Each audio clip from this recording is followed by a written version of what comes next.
Last time లాగానే every year జరిగినట్టుగానే మీ డిపార్ట్మెంట్స్లో ఎవరైనా కొత్త ట్రాన్స్ఫర్స్ ఉన్నా ఎవరెవరు ఎలా ఉన్నదనేది డిపార్ట్మెంట్ వైజ్గా చేస్తాం. కాబట్టి మనకు ఎటువంటి ప్రశాంతంగా ఉన్న శివరాత్రి కూడా మన కలెక్టర్ గైడెన్స్ ప్రకారం ఏ రకంగా ఇబ్బంది లేకుండా ఎట్లయితే అయిపోయిందో ఇది కూడా అంటే దాదాపుగా మనకు 50 నుంచి 60,000 మంది ఎక్కువగా ఎక్స్పెక్ట్ చేస్తున్నాం. నెక్స్ట్ జూన్ ఎందుకంటే మనకి ఇక్కడ కొంచెం కంజెస్టెడ్ ప్లేస్లో జరుగుతూ ఉంటుంది ఒకసారి మనకి ఇంకా పూర్తి స్థాయిలో అన్నీ అందుబాటులోకి వచ్చిన తర్వాత కానీ పూర్తి స్థాయి స్థలాల్లో అవన్నీ మనకున్న పాత రోజులు సాంప్రదాయ ప్రకారం మనం ఇక్కడ చేయడం కాబట్టి కొంత అది ఉంటుంది. ఆ రోజు దర్శనం కూడా ఇక్కడ దేవుడి కళ్యాణము అక్కడ దర్శనం ఇదంతా యాజెస్లో జరుగుతూ ఉంటుంది. అయితే దీంట్లో ఒక డిపార్ట్మెంట్ వారిగా లాస్ట్ టైం ఏ రకంగా అయితే అరేంజ్మెంట్స్ చేసినాము అదే పద్ధతిలో చేసుకోవాలి. ఎక్కడ కూడా చిన్న ల్యాబ్స్ అనేది ఉండకుండా చూసుకుంటే సరిపోతుంది.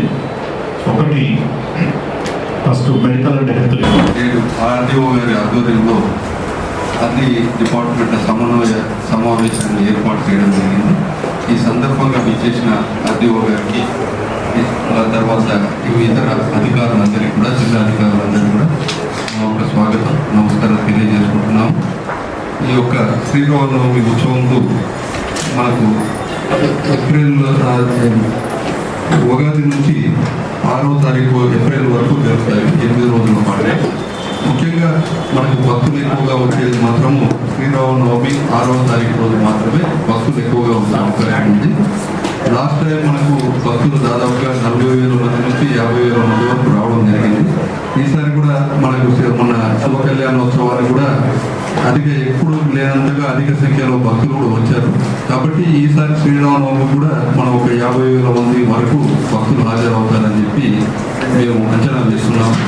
దానికి తగ్గట్టుగానే మన యొక్క అన్ని ఫెసిలిటీస్ ప్రొవైడ్ చేయడానికి దేవస్థానం తరఫున ఇంజనీరింగ్ రంగ వాళ్ళు ఈ యొక్క క్యూ లైన్స్ కానీ తర్వాత పెండాల్స్ కానీ భక్తులకి మంచినీటి వసతి కానీ ఫ్రూట్స్ కానీ వాటర్ మిల్క్ కానీ అన్ని వసతులు కూడా దేవస్థానం నుంచి మేము కల్పిస్తున్నాం. కాబట్టి ఈ యొక్క శ్రీరామనవమి అరేంజ్మెంట్స్ గురించి మన ఆర్డీఓ గారిని మీటింగ్ ప్రారంభించవలసిందిగా మనం చేస్తాం. ఈసారి ఈ రామ కళ్యాణ మహోత్సవం అత్యంత వైభవపేతంగా నిర్వహిస్తున్నారు. మన దేవాలయం కార్యక్రమం మన దేవాలయం యువ గారు ఆర్డీఓ గారు అందరూ పెద్దలందరూ కూడా సభాయ నమః. మనకు ప్రధానంగా దేవాలయం ముఖ్యంగా మహాశివరాత్రి, శివ కళ్యాణోత్సవం, శ్రీరామనవమి, దేవి నవరాత్రులు ప్రధానంగా ఈ శివ కళ్యాణము రామ కళ్యాణము మహావైభవపేతంగా శివరాత్రి మాదిరిగానే నిర్వహించబడుతున్నాయి. అలాగే మొన్న శివ కళ్యాణం కూడా జనం అసలు చాలా తక్కువ అనుకున్నాను, కానీ రెట్టింపుగా వచ్చారని అనుకున్నాను కూడాను. చాలా సౌకర్యవంతంగా అన్ని ఏర్పాట్లతోని దేవాలయం నిర్వహణ బాధ్యత తీసుకొని చేసినాము. చాలా సక్సెస్ఫుల్ అయిపోయింది, విజయవంతమైంది. ఆ మాదిరిగానే మనకు రామ కళ్యాణం కూడా దాదాపుగా 50,000 అనుకున్నాను. నాకు తెలిసి ఒక 20,000 ఎక్కువ వస్తున్నాను. ఈ కళ్యాణం ఎందుకంటే రామ కళ్యాణానికి రావడం అనేది జనం ఈ శివ కళ్యాణంగా భావించే వస్తుంటారు. ఎవరు శివపార్వతులు అందరూ కూడాను రామ కళ్యాణం అనుకోరు, శివ కళ్యాణం శివుడికి తలంబరాలు వేయడం అని అనుకుని వాళ్ళు భావించి వస్తారు. కాబట్టి అత్యంత వైభవపేతంగా ఈ రామ కళ్యాణం నిర్వహించబడుతున్నది. అంటే ఆ సందర్భంలో మనకు రామ కళ్యాణం నాడు ఉదయం 6వ తారీఖు నాడు మనకు స్వామివారికి మూల విరాట్ అక్కడ పంచోపనిషత్ ద్వారా ఉదయం అభిషేకం జరుగుతుంది. హనుమంత దేవాలయంలో ఉదయం అన్నీ చేసుకుంటాము.